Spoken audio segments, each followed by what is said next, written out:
Bom dia, boa tarde, boa noite e até mesmo boa madrugada, dependendo da hora que você resolver nos dar a honra de assistir a esse nosso vídeo informativo, que é uma bomba contra Jair Messias Bolsonaro. Meus amigos e minhas amigas, estou aqui para trazer para vocês uma informação que acaba de vez com a farsa de Bolsonaro sobre a tentativa de golpe, as mentiras dele, negando tudo.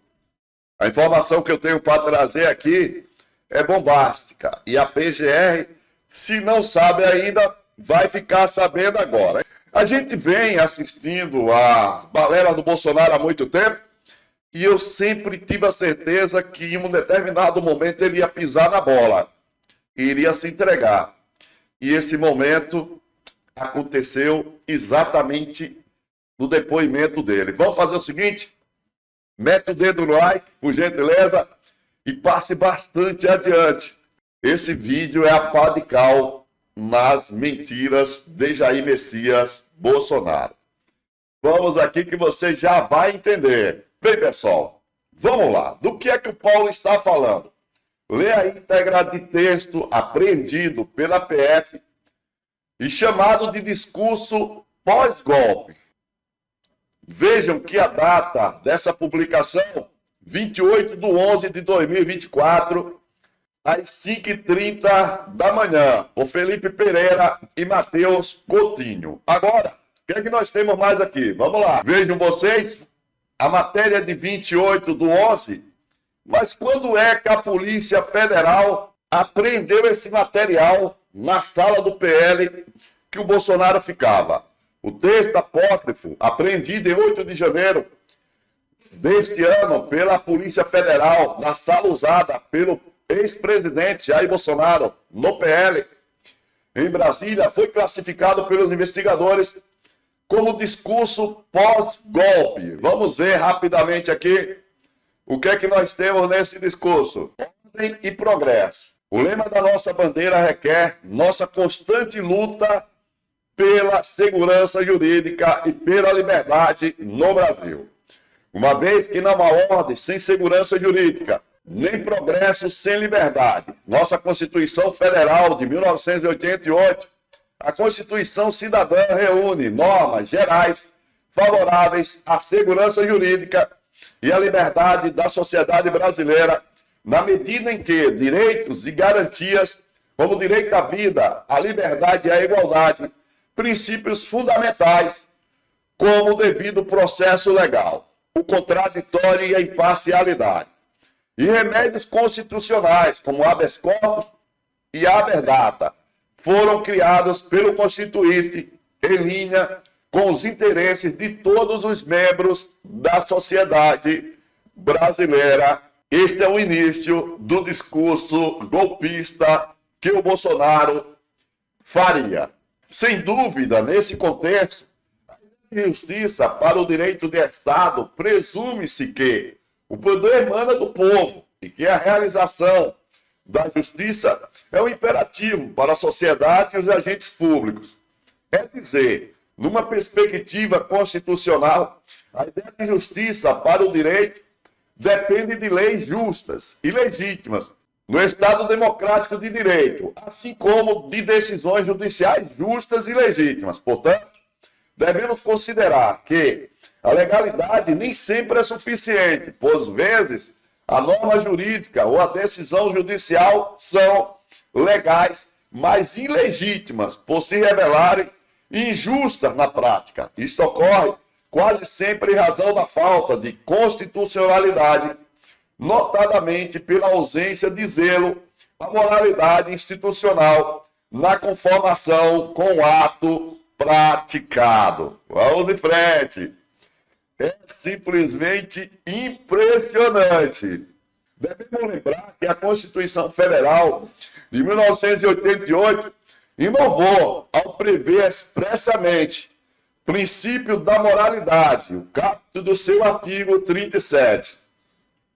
Este princípio constitucional de inspiração humanista e iluminista surgiu na jurisprudência do Conselho de Estado francês há mais de 100 anos, como forma de controle para o desvio de finalidade na aplicação da lei. Para além do seu reconhecimento e aplicação na França, o princípio da moralidade também vem servindo de baliza para o exercício dos agentes públicos em outros países. A evidência de forma louvável por esse precedente, a Constituição Federal de 1988 converteu a moralidade em fator de controle da legalidade, inclusive quanto à interpretação e aplicação do texto constitucional e de suas lacunas, justamente para conferir a justa esperada legitimidade aos atos praticados pelos agentes públicos do Executivo, do Legislativo e Judiciário. Insta a dizer que o princípio da moralidade constitucional presume a probidade de todo e qualquer agente público, ou seja, sua honestidade e lisura. Ele proíbe o desvio de finalidade, enquanto a arbitrariedade supralegal. Enfim, não permite que leis e ou decisões injustas sejam legitimadas por atos autoritários e afastados do marco constitucional. O juiz de direito, seja ele ministro do STF ou não, nunca pode agir sem a devida e esperada confirmação de suas decisões à moralidade institucional. Enquanto guardiões da Constituição, os ministros do Supremo Tribunal Federal, STF, também estão sujeitos ao princípio da moralidade, inclusive quando promove o ativismo judicial. Aliás, o desmentido ativismo judicial e a aparente legalidade desprovida de legitimidade contrárias ao princípio da moralidade institucional e, assim, injustas. Não pode servir de pretexto para a desvirtuação da ordem constitucional pelos tribunais superiores, senão vejamos, entre outras, algumas situações recentes. Número 1. As decisões afastando muitas causas justas da apreciação da justiça. O TSE não apurou denúncia relativa à falta de inserções de propaganda eleitoral. 1. As decisões limitando a transparência do processo eleitoral e impedindo o reconhecimento de sua legitimidade, impedindo o acesso do Ministério da Defesa ao código-fonte das urnas, não apurando denúncias do PL quanto às urnas velhas. Impressionante. E ainda impondo multas arbitrárias e confiscatórias para constranger o PL, em razão de suposta litigância de má-fé. Aliás, os 2 primeiros dígitos da multa imposta coincide com o número do partido político em questão. Esse discurso é um resumo de tudo aquilo que eles planejaram para dar o golpe. Não à toa, encontramos ao longo da história algumas ideias convergentes ao apelo de nosso discurso. Na antiguidade, dá a cada um o que é seu. Já era uma ideia definida por Aristóteles como definição de justiça e princípio de direito. No iluminismo, a necessidade de resistência às leis injustas já era uma ideia definida por Thomas de Aquino. Mais recentemente, após a Segunda Guerra Mundial, Otto Bischoff defendeu na Alemanha a possibilidade de controle das normas constitucionais inconstitucionais, em especial ao reconhecer a existência de um direito supralegal, ou seja, um direito pressuposto natural acima da Constituição e de suas normas. Sensacional. É impressionante.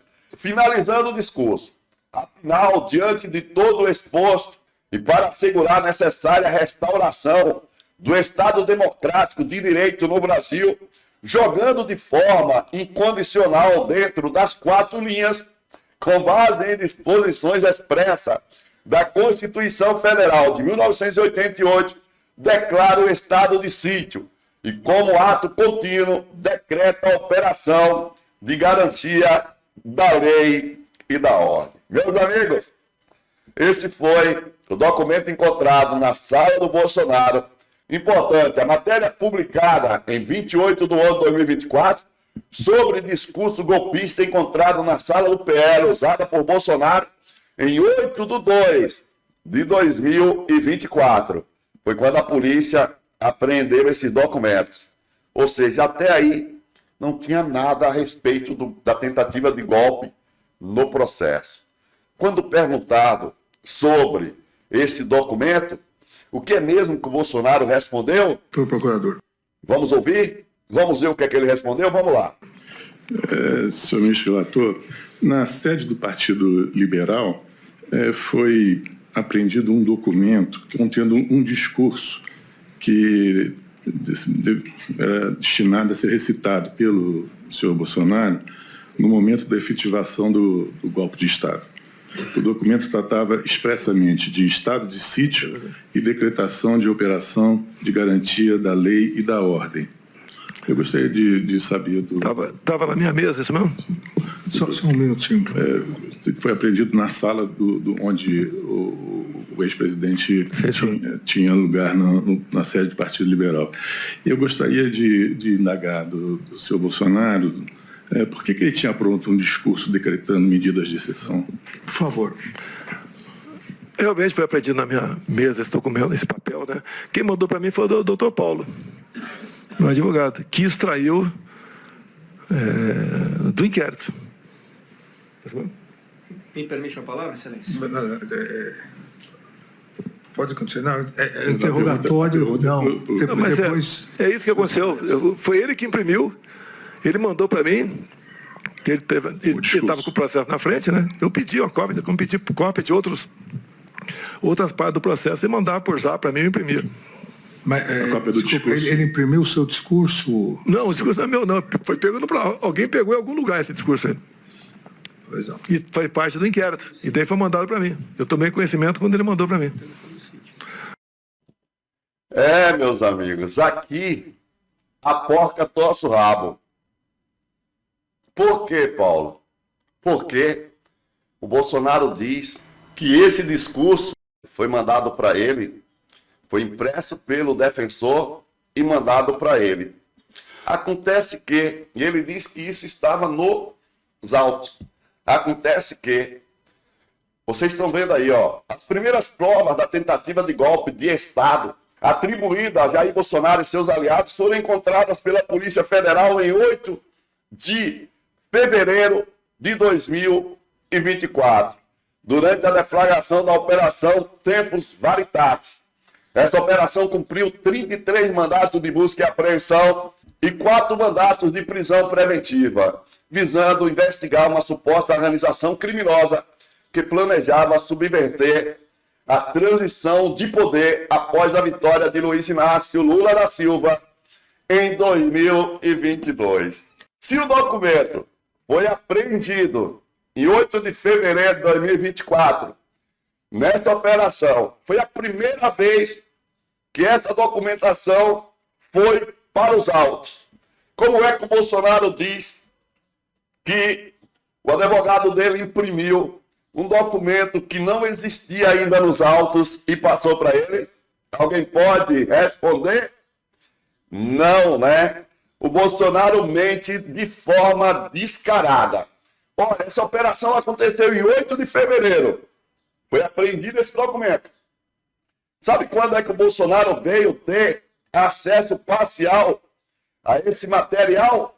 A decisão reforçou que o acesso amplo às provas já estava garantido conforme determinação anteriores, como a de 17 de fevereiro de 2025, quando Moraes julgou prejudicado um pedido semelhante, apontando que eles já tinham acesso total desde 19 de fevereiro de 2024. A defesa do Bolsonaro teve acesso ao documento dessa operação no dia 19, certo? E o Bolsonaro está dizendo que foi o defensor dele que imprimiu e entregou para ele que esse discurso estava no processo. Não tem como. Não tem como. Se esse discurso só foi entrar no processo a partir da operação do dia 8, e ele só foi ter acesso em 19 de fevereiro, como que o advogado imprimiu esse discurso antes? Mentira, gente. Isso acaba de uma vez por todas com a farsa do Bolsonaro e comprova de forma cabal que o Bolsonaro pretendia, sim, dar um golpe. Eu não sei se a PGR já tem essas informações, agora ela vai ter, agora com certeza ela vai saber disso, e o Bolsonaro comece a arrumar as malas para a cadeia. Gostou dessa informação? Você percebe que o Bolsonaro não tem escapatória?